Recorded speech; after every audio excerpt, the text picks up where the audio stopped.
Good afternoon, Munro Live fans. Today we are here looking at the brand new 2022 Toyota Tundra Capstone Edition, which, as that name would imply, is the top level of the vehicle. It has all the bells and whistles that you can get pretty much. It is, I think, a beautiful redo of the Tundra, which has been kind of languishing for, I don't know, what has it been, about a decade? A decade since they've really refurbished this thing. But they're trying to catch up to the fantastic pickup trucks in the US market, namely the F-150, which is probably the key target that it is aiming to at least be on parity with, if not exceed. So I got to drive this for the first time last night, took it home and brought it back, and I will say I loved the ride. It was a super smooth ride. I mean, like amazing, smooth, soft ride. And in part, I think that is attributing itself to the fact that this is the most up level, and it does have auto leveling suspension. It has air suspension in the back. They finally went ahead and updated the suspension on this truck, so it has a multi-link suspension in the rear now, whereas it used to have leafs in the back. And then this one specifically has auto damping, active damping system in it. It's got a twin tube shock where they control the orifice size on the shock opening and actively damp for the road impacts, for the road bumps and bobbles. So things that I love about this truck, I love this white for one. I think that, what did they call it, windblown? Eric, do you know what this is? It's another one of the many names for white, but it is a pearlized white. I think that's really a beautiful white. They've got a lot of piano black on here, which I kind of feel mixed about, because piano black, it gets fingerprints, it gets dirty. As a mom, I think you just recognize those kinds of things. But at the same time, it really creates a classy look to it. So here is your drop the tailgate. It's got nice damping to it, and then that step comes out too. And again, that step, it's a really solid step here. And while I wish this had a handle, a lot of the pickups will have a handle that either folds out here, or you can pull out here, grab hold of that handle, or grab hold of the handle and lift yourself up. That is a nicely placed step, and again, it doesn't move. It's really solid. Hey, while I'm in the bed, this bed is a sheet metal composite bed over aluminum frame rails, which is the way the Rivian went as well. So there's not a solid steel bed underneath here or solid aluminum bed underneath here to get damaged when you drop stuff into it. It'll have a better rebound response to it, and it's lighter weight that way as well. Here are the wheels. Those are gorgeous. Those are not off-road tires. Those are not performance tires, but they are really pretty tires. Those are beautiful wheels. But while you're in here, if you look here, I think they could have done something a little different front and back with how they capped out or closed out the wheel wells. I think this is just kind of, for the level of this vehicle, I think that's kind of an ugly execution there. If you look here, this is really the only thing that identifies this on the exterior as a hybrid, these little blue highlights on the logo. And that logo is inset into one of the biggest, ugliest grills I've seen in a while. This thing looks like it's going to eat you. I don't know. I personally don't care for that grill. I think that's overdone. These little features here, the little air intake features, those are nice, but that is just, I think that's kind of monstrous. But anyway, that aside, all the other exterior, I think it's just a beautifully executed vehicle. Inside, you notice these much more than you do from the outside. These are, I guess, kind of faux air intakes here. And from the inside, you really see these. And here again, you have the little blue on the edge of the logo that identifies it as a hybrid vehicle. So going to the inside here, my husband would appreciate this. He hates that I keep stuff in the handles of the cars, and I hate cars that you put stuff in and it disappears. Well, this one has a really small grab handle, and probably I'm not going to be putting stuff there, but then they gave you this nice big recessed area right here. That this is obviously not meant to be a handle, it's not stiff enough for that, but they gave you some storage in here for the things that, you know, women like to tuck away somewhere, a little little pen, pencil, I don't know, whatever you want to drop in there. I throw my keys in there. There's a lot of space here for cups, for bottles, for whatever. It's nicely engineered in terms of the storage space in the doors. Something I would say, while I appreciate the aesthetics of the sort of creamy white interior and the dark, let's call it graphite, dark gray, and I like this color combination, I think I wouldn't have done the armrest in the white, because this is where you grab all day, every day when you open and close that door, and that hopefully it's a nice high quality leather and it's not going to mar, but just that's going to get dirty. So again, kind of like my love-hate relationship with piano black, I don't think I would have put white on the handle, even though aesthetically it looks nice. The silver accents all over this vehicle, the chromed accents are pretty. I like the mesh here. I think that's very attractive.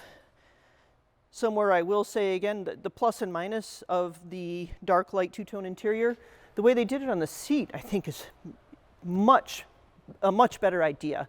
They have the white from lumbar up, and so that area gives you that nice visual punch, but at the same time, the cushion and the part where you're going to be touching on the bolsters, that's dark. And so, let me see if I can bring that into view. So all the mechanisms are beautifully hidden. You see nothing under here. This is really nice. It's got the airbag. And then if you look, there's just a hint of some white stylized French seam stitching here, some deck stitching, but not anything that's going to get dirty. So I love that since it is a truck, they kept the seating surface and the bolster surface where you're probably going to touch it, the dark color, while still using the light. Same kind of thing on the back of the headrest. I think this feature is beautiful. Same kind of thing. They've got the lovely two-tone, and where the Rivian, whoops, I'm backing into the camera, where the Rivian put in added accents and chrome and stitching and other materials, I think this has the same visual punch without being a lot of extra components and extra operations to put that in place. So nicely executed coloring in the interior. It's got ventilation here, which it needs because this is where your hybrid battery sits. Very similar to the most of the hybrid pickups. It's on the passenger side underneath the rear seat here. So this is a fuse panel here. So, and you've got your ventilation and access here. So getting in on those steps, that's nice and easy, and because it's an up level, it has all the fun features where when you hop in, it pulls everything back up out of the way.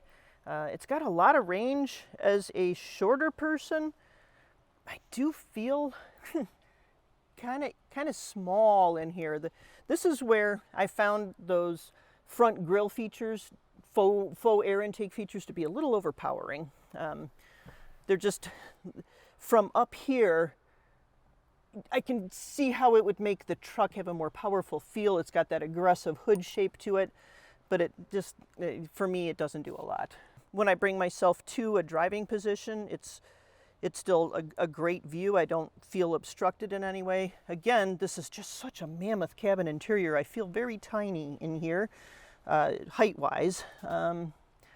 But all in all, I think this is an incredibly beautiful vehicle. If somebody wanted to give me this vehicle, I'd be really happy to drive it. This touchscreen, I love the size, I love the orientation. They integrated it so nicely into the console. I mean, this is a big touchscreen. Turn it on. Can I turn this on inside? Here, let's just do that. So there's a little carbon monoxide. Come on, baby, light up.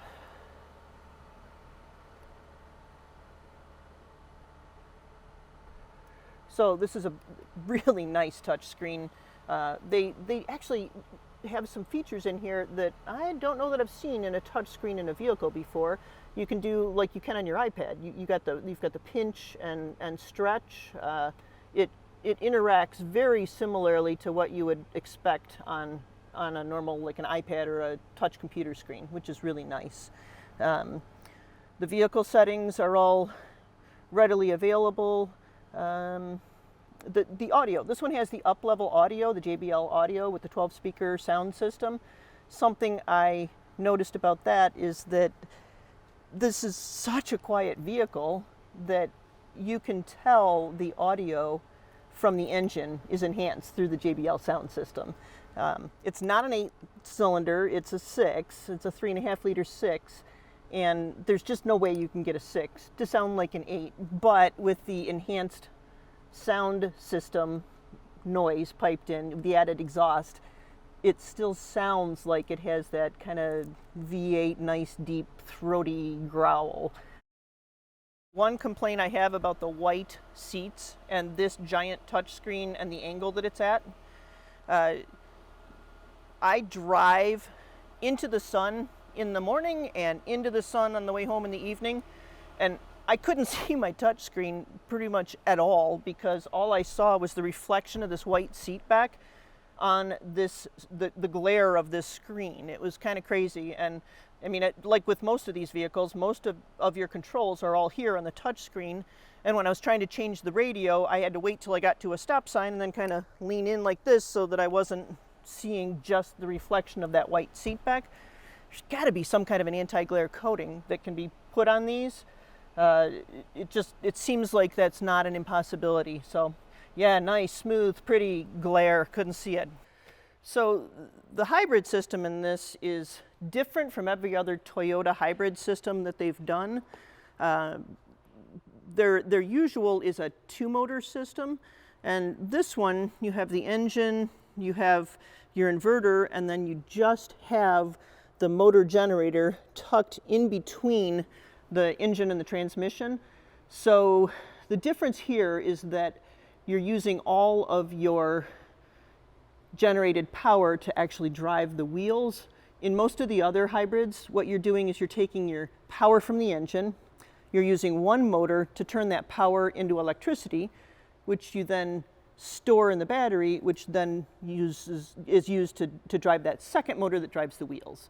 In this one, it's one motor, and that gains you in efficiency, and what it really gains you, or actually it loses you in efficiency, but it gains you the fact that you're never going to feel the difference between, hey, right now I'm on the e-motor, and oh, now I'm on the engine. So what they did here was a super nice integration of the electric motor with the drivetrain so that all the power flows through that 10-speed transmission. And when I had everything off, I had the radio off, the air off, everything off, you can just barely hear when that clutch engages and you go from the electric motor only to electric motor and engine, or over to engine.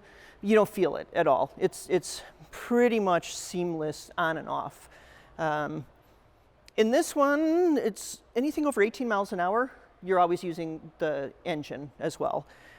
Something I felt a little bit iffy on, and I'm gonna caveat this with, it could just be that it's new. It's not broken in. How many miles does this have? It's got like 1,000-ish. It's a brand new baby. It's brand new off the line. U.S. assembly line, San Antonio, Texas, and the motor is actually made in Alabama, which love that. It's all made here. Might be a Toyota, but it's all made here. But that aside, it's claimed to have 19 city, 22 highway, and 21 combined miles per gallon. And I'll confess, on the way home, I played with sport mode, and it has phenomenal pickup, like amazing pickup at any speed, from a stop, from anywhere, which you wouldn't normally expect with a twin turbo on a 3.5-liter V6. So that's where your hybrid does amazing things for you. It takes that lack of low-end torque, the turbo lag, and it just eradicates it. So when you step into this thing, boom, it goes, and I love that. So I will say I couldn't say anything about the miles per gallon on the way home, but on the way back in today, I put it in eco mode only. I drove super carefully, anticipated the red light coming, slowed way down. I did the best I could to get the best fuel mileage, and I got to 16.2. So that is all city, but I'm just not feeling the incredible economy with this. So again, could be because it's new, it's not really broken in, but this hybrid is not for efficiency. This hybrid is more for performance. All in all, I think this is a beautifully executed vehicle for a luxury pickup. This is not going to be your work truck at $77,000. At least it's not going to be my work truck anyway. But I think for combining the systems, the electric and the motor, the electric and the engine, I think they did an amazing job. The performance is all there, and it's so smooth and quiet, just a delightful drive. Well, thank you for watching this. Again, I have one of the best jobs in the world. I periodically get to do this kind of thing, and I am getting paid for this. Munro rocks. Check out cranes in the near future. And thank you again for watching Munro Live. Subscribe if you haven't already. And yeah, give this vehicle a try at your local dealership. It's a beauty to drive. Thanks for watching, everybody. Have a marvelous week.